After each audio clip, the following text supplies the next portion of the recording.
വാർത്തകൾ വിശദമായി. ജില്ലയിൽ വ്യത്യസ്ത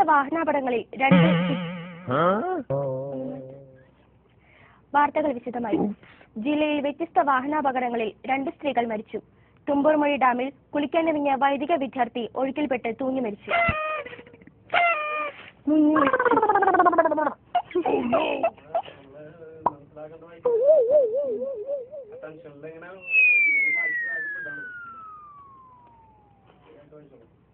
ജനവികാരം മനസ്സിലാക്കി കോർപ്പറേഷൻ സമരസമിതിയുമായി ചർച്ച ചെയ്ത് പ്രശ്നം പരിഹരിക്കണമെന്ന് ലാലൂർ മലിനീകരണ വിരുദ്ധ സമരസഹായ സമിതി വാർത്താ സമ്മേളനത്തിൽ ആവശ്യപ്പെട്ടു. ചാവക്കാട് എടക്കഴിയൂരിൽ വീടിന് തീപിടിച്ച രോഗിയായ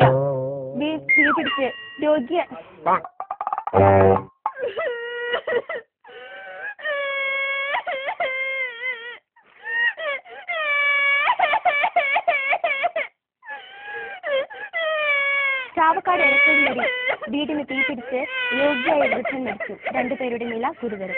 വാർത്തകൾ തുടരുന്നു. കേരള ലളിത കലാ അക്കാദമി ഫെലോഷിപ്പുകളും അവാർഡുകളും പ്രഖ്യാപിച്ചു. ആർഷഭാരതത്തിന്റെ സനാതന ബിംബങ്ങളിൽ ഏറെ പ്രാധാന്യമുള്ള രുദ്രാക്ഷത്തെ അടുത്തറിയുവാൻ പൂരനഗരിയിൽ ഒരുക്കിയ രുദ്രാക്ഷ പ്രദർശനം ഏറെ വിജ്ഞാനപ്രദമാകുന്നു.